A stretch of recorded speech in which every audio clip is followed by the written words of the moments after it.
Hi everyone, let's talk about Cover Me, which is a really nice, area majority, area influence kind of game, wrapped up in a really cool theme. There are not many themes, around fashion. I can think of Rococo, which is dressmaking, and Pret-a-Porter, which is, a fashion business, but it's definitely more on the business end of it. And I don't know about Rococo, but I have heard, Pret-a-Porter suffered for its theme, and I have seen people say that they wouldn't be interested in playing Rococo. That I don't want to play a dressmaking game, and I don't really get that with with games. I am up for any theme, and definitely a theme that is underutilized is definitely more attractive.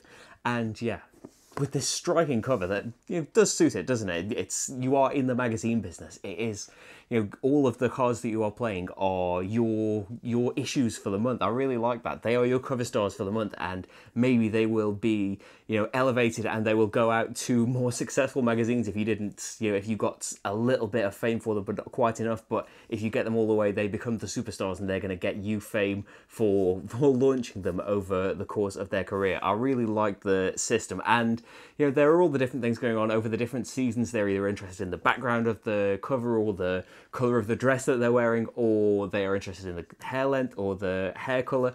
There are these different things to keep track of that can be changing, can be swinging quite drastically depending on what people have played.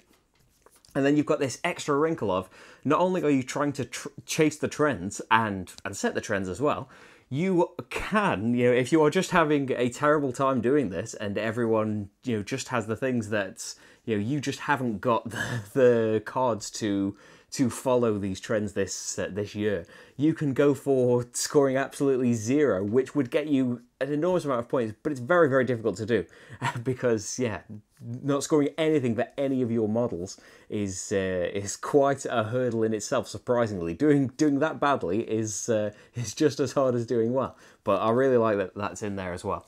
As with a lot of area control, area influence games, 2 players is not the ideal player count. Now, Cover Me does do a good job. If you saw the playthrough, there are 2 dummy magazines that will be just putting out, you make a deck for them, and they will just be putting out some cards the same as you every turn that will, influence the trends. So it's not just the 2 of you doing it, which, if it's just the 2 of you playing cards, the things aren't changing very much, and, one of you will be going for one thing, one of you will be going for another thing, and it would be, pretty poor. Those dummy players do add to it, but yeah, I feel that the game would be at its best with more and more, real players all competing for, things they are actually trying for, rather than a deck that has been made. You do get that information in advance, but yeah, it is just, a random deck has been formed and is getting added to as the game goes on. I really like that element for the players, though. I like that you can be scoring stuff, but the people that didn't score get these, next season's dresses, get the rarer colours. They're going to be worth more and more points. They're not going to be, if dress colours a consideration and you're the first person to get a green card, it's not really going to be that useful, is it? It's not, green isn't going to be the most popular dress if you're the only one with 1 card of it. But as the game goes on and that gets more and more out there, you're going to have more and more influence on what that popular green dress is going to be, and the black and white ones will come out and be worth more and more points at the end. I like that escalation and the kind of evolution of your roster of models as well. That's a really cool element. There is another 2-player variant in the game that's like an advanced one, where you each play 2 magazines, but only one of your magazines actually scores. The other one is just there to modify the statistics. And while it is, it's more strategic than just having these dummy players with their deck, it's a lot to think about, playing for 2 different magazines and trying to work out that, okay, well, this isn't the one that's scoring, so I want to mess with this and this.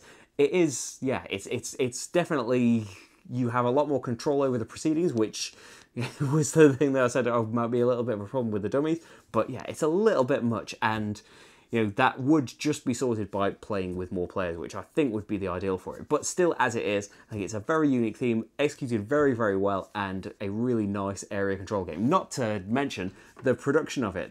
How many games come with custom inserts that turn into catwalks with little audience stand-ups and everything like that, and the scoreboard is the dressing room mirror, and yeah, it's just done really nicely. But if you haven't seen it, I encourage you to check out the playthrough, because hopefully that would give you an idea of whether you would be interested in it. Yeah, that's the best way really, isn't it? Because I'm just talking. Anyway, that is Cover Me. If you like playthroughs, subscribe to the channel. There's loads of them. I'll see you for the next game. Bye.